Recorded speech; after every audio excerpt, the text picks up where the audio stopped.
ಬೇಗ ಎದ್ದು ಸ್ನಾನ ಮಾಡಿ ಎಲ್ಲ ಕಟ್ ಮಾಡ್ಕೊತಾ ಇದ್ವಿ. ನಮ್ಮ ಸರಸ್ವತಿಯಾಗ ಆಗ ಕೆಲಸ ಮಾಡ್ತಾ ಇಲ್ಲ ಅಂದೆ, ಇವಾಗೆಲ್ಲ ಕೆಲಸ ಮಾಡ್ತಾ ಕೂತಿದ್ದಾರೆ. ಇವರೆಲ್ಲ ಯಾರಪ್ಪ ಅಂದರೆ ನಮ್ಮ 5 ಸ್ಟಾರ್ ಫ್ಯಾಮಿಲಿಯ ಲೇಡೀಸು. ಯಾಕಂದರೆ ಇವರೆಲ್ಲ ಯಾವುದೇ ಅಡುಗೆ ಆಗಲಿ ಏನೇ ಮಾಡಲಿ ಎಲ್ಲರೂ ಒಟ್ಟಿಗೆ ಸೇರಿಕೊಂಡು ಕೆಲಸ ಮಾಡ್ತೀವಿ. ಹಾಗೆ ಇಲ್ಲಿ ಪ್ರೇಮ ಆಂಟಿ ಕರ್ಬೂಜ ಎಲ್ಲ ಪೇಸ್ಟ್ ಮಾಡ್ಕೊತಾ ಇದ್ದಾರೆ.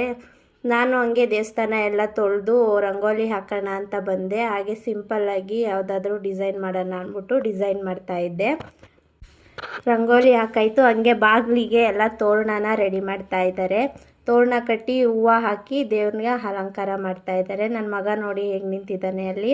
ಹಾಗೆ ಮಜ್ಜಿಗೆ ಪಾನಕ ಮಾಡೋದಕ್ಕೆ ಇವರು ಮಜ್ಜಿಗೆ ಮಾಡೋಕ್ಕೆ ಮೊಸರನ್ನ ತೊಗೊಂಡೋಗಿ ಡ್ರಮ್ಮಲ್ಲಿ ಹಾಕ್ತಾ ಇದ್ದಾರೆ. ನಮ್ಮ ಮನೆಯವರು ಕಾಂತಣ್ಣ, ಮೂರ್ತಿ ಅಣ್ಣ ಎಲ್ಲ ಸೇರ್ಕೊಂಡಿದ್ದಾರೆ. ಅಲ್ಲಿ ಅಂಕಲ್ ಬಂದರು ನೋಡಿ. ಹಾಗೆ ಇಲ್ಲಿ ನಮ್ಮ ಸರಸ್ವತಿ ಅಕ್ಕವರು ಚೆನ್ನಾಗಿ ಕೆಲಸ ಮಾಡ್ತಾ ಇದ್ದಾರೆ.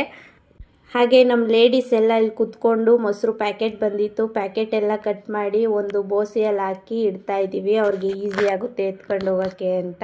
ಹಾಗೆ ಇಲ್ಲಿ ಡ್ರಮ್ಗೆ ಮಜ್ಜಿಗೆ ಮಾಡೋದಕ್ಕೆ ನೀರೆಲ್ಲ ಹಾಕ್ತಾ ಇದ್ದಾರೆ. ಮಜ್ಜಿಗೆ ಪಾನಕನ ರೆಡಿ ಮಾಡ್ತಾ ಇದ್ದಾರೆ. ನಮ್ಮ 5 ಸ್ಟಾರ್ ಫ್ಯಾಮಿಲಿ ಅಂದರೆ ಹೀಗೇನೆ ಎಲ್ಲ ಒಟ್ಟಿಗೆ ಸೇರಿಕೊಂಡು ಯಾವುದೇ ಹಬ್ಬ ಆಗಲಿ ಏನೇ ಆಗಲಿ ತುಂಬ ಖುಷಿಯಿಂದ ಮಾಡ್ತೀವಿ. ಹಾಗೆ ಹೆಸರು ಬೇಳೆ ಮಾಡೋದಕ್ಕೆ ಇಲ್ಲಿ ಸರಸ್ವತಿ ಅಕ್ಕೋರು ಸೌತೆಕಾಯಿ ಎಲ್ಲ ಎತ್ತಾಕ್ತಾ ಇದ್ದಾರೆ. ನಮ್ಮ ಅಜ್ಜಿ, ಪ್ರೇಮ ಆಂಟಿ, ಪೂರ್ಣಿಮಾ ಆಂಟಿ ಎಲ್ಲ ಸೇರಿಕೊಂಡು ಹೆಸರು ಬೇಳೆನ ರೆಡಿ ಮಾಡ್ತಾ ಇದ್ದೀವಿ. ಎಲ್ಲ ಆಯಿತು. ರೆಡಿ ಮಾಡ್ಕೊಂಡಾದ್ಮೇಲೆ ಈಗ ದೇವ್ರ ಪೂಜೆ ಮಾಡ್ಸೋಕ್ಕೆ ಹೋಗಿದ್ದೀವಿ. ದೇವ್ರ ಪೂಜೆ ಕೂಡ ಆಯಿತು. ಎಲ್ರಿಗೂ ಆಯಸ್ಸು, ಆರೋಗ್ಯ, ಶಾಂತಿ ಕೊಡಲಿ ಅಂತ ದೇವ್ರಿಗೆ ಕೈ ಮುಗಿದು ಈಗ ನಾವು ಪ್ರಸಾದ ಹಂಚಕ್ಕೆ ಬಂದಿದ್ದೀವಿ. ಅಲ್ಲಿ ತೊಗೊಂಡೋಗಿ ಕೊಡೋಕ್ಕೆ ಸ್ವಲ್ಪ ಕಷ್ಟ ಆಗುತ್ತೆ ಅಂತ ಇಲ್ಲೇ ಎಲ್ಲ ರೆಡಿ ಮಾಡಿ ಇಟ್ಕೋತಾ ಇದ್ದೀವಿ. ಎಲ್ಲ ಪ್ಲೇಟಲ್ಲಿ ಹಾಕ್ಕೊಂಡು ಬೌಲಲ್ಲಿ ಹಾಕ್ಕೊಂಡು ರೆಡಿ ಮಾಡಿ ಇಟ್ಕೋತಾ ಇದ್ದೀವಿ. ಯಾಕಂದರೆ ಕೊಡೋದಕ್ಕೆ ಈಸಿ ಆಗುತ್ತೆ ಅಂತ ರೆಡಿ ಮಾಡಿ ಇಟ್ಕೋತಾ ಇದ್ದೀವಿ. ಇಲ್ಲಿ ಪೂಜೆ ಎಲ್ಲ ಮುಗಿದ್ಮೇಲೆ ಪಾನಕ ಮಜ್ಜಿಗೆಗೆ ಪೂಜಾರಿರು ತುಳಸಿ ಹಾಕ್ತಾ ಇದ್ದಾರೆ. ಅದೆಲ್ಲ ಮುಗಿಸ್ಕೊಂಡು ಪಾನಕ ಮಜ್ಜಿಗೆ ಕೊಡೋದಕ್ಕೆ ಶುರು ಮಾಡಿದ್ವಿ. ಏನೋ ಒಂಥರ ಖುಷಿ ಈ ಥರ ಮಾಡೋದ್ರಿಂದ ಅದಕ್ಕೆ ಎಲ್ಲರೂ ಸೇರಿಕೊಂಡು ಮಾಡಿದ್ವಿ. ಹಾಗೆ ಜನ ಇಷ್ಟೊಂದು ಬರ್ತಾರೆ ಅಂತ ಅಂದ್ಕೊಂಡಿರಲಿಲ್ಲ. ತುಂಬ ಖುಷಿ ಆಗುತ್ತೆ.